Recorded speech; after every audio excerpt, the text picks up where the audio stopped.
นมาแล้วแก่ไปนี่เอาอยู่บ่คือยังอยากเกิดอยู่สาธุเกิดชาติหน้าสันใดเพิ่นว่าเด้ขอให้เป็นผู้มีคุณทางนะไม่ดูกลัวผู้โหยสู้ผู้งามเพิ่นว่าเพิ่นบ่คิดเสียว่าเพิ่นสิต้องเจ็บหั่นนะบ่คิดเสียว่าเพิ่นสิต้องแก่มีผมงอกมีผมขาวมีหยังต่างบ่คิดเสียว่าเพิ่นสิต้องตายอยากแต่อยากเกิดอย่างเดียวคิดแต่แง่บวกเห็นบ่บ่ได้เว้าเรื่องถึงพวกนี้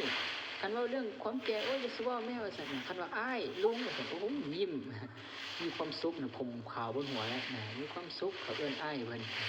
ยิ้มเพิ่นว่ายังหนุ่มอยู่เข้าแต่ไกลกันแฮงเพิ่นว่าเห็นบ่ฉะนั้นนี่พอเพิ่นก็เลยเอิ้นสาวขี่ไปเป็นจังได๋พาลูกชายเฮาไปเที่ยวชมอุทยานสวัสดีก็เลยบอกว่าโอ้ตอนออกไปก็ยิ้มแย้มแจ่มใสมีความสุขดีแต่พอไปเห็นคนแก่เท่านั้นแหละครับนะเพิ่นก็เลยบ่เบิกบานใจเศร้าใจพอฮู้อย่างนั้นก็เลยจัดสาวชมเข้าไปให้หลายร้อยคนให้ยิ่งกว่าประมาณให้บริโภคกามคุณ5ให้ยิ่งกว่าประมาณจนเวลาผ่านไปหลายปีหลายร้อยปีหลายพันปีนะจนเพิ่นลืมเรื่องราวความโศกทั้งหมดนั่นน่ะเลยคิดอยากออกไปเที่ยวชมอุทยานอีกครั้งหนึ่งผ่านไปหลายปีเติบไปแล้วก็เลยสาวทีมาไปเที่ยวอุทยานไปซุนี่บ่เห็นคนแก่แล้วเห็นยังบัดนี้ไปเห็นคนเจ็บป่วยเป็นตุ่มเป็นอย่างเต็มน้ำต้นโตสั้นห่มผ้าดึกๆดักจอยสู้พร้อมคนป่วยเด้ไปเห็นเพิ่นก็เลยถามสารถีว่าสารถีอันนั้นมันหยังหั่นว่าซั่นมันโตอีหยังนะผู้ใดเฮ็ดหยังให้เราจึงเป็นจังซั่นความคิดของเพิ่นคือมีคนต้องเฮ็ดให้เราแหละเราจึงเป็นอันนั้นนะ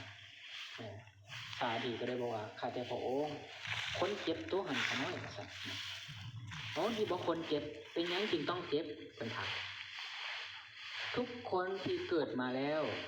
ต้องมีความเจ็บเป็นธรรมดาบ่สามารถล่วงพ้นจากความเจ็บนี้ไปได้แม้แต่ข้าพระองค์แม้แต่พระองค์แม้แต่ญาติธรรมมารดาบิดาของพระองค์ก็ต้องมีความเจ็บแบบนี้แหละเป็นธรรมดาเขาก็ต้องเป็นจังซั่นบ่พระเจ้าถามแม้นพระองค์ก็ต้องเป็นอย่างนั้นต้องเจ็บแบบนั้นเศร้าใจอีกแล้วคิดลำพึงลำพันอยู่ในบอกหัวใจว่าโอ้การเกิดมาเป็นมนุษย์นี่มันสัวแท้ๆมันเกิดมาแล้วนี่มันบ่เกิดอย่างเดียวเด้มันมีความแก่พร้อมแก่แล้วยังบ่พอมันเจ็บพร้อมมันจะมันบ่ดีแท้ๆทุกว่าเกิดเองสั่นนะสั่งสาดีกับวังอีก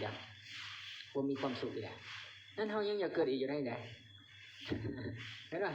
อันตายลีขาไปตีนี่เห็นบ่นี่เห็นป่ะวิบากกรรมทั้งนั้นน่ะนี่ยังอยากเกิดอยู่โอ้บ่แม่นธรรมดาเด้นี่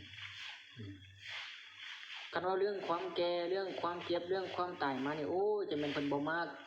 เพิ่นซังเพิ่นบ่มักหลาย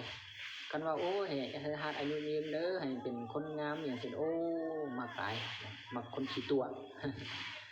เขาตัวเพิ่นนี่จะมันมักแท้ๆนะมนุษย์เฮานี่ก็ได้มันแปลกมันแปลกไปนะแล้วเพิ่นก็เลยได้เห็นคนตายแน่บัดนี้โอ้สั่นนะเฮาก็ตาย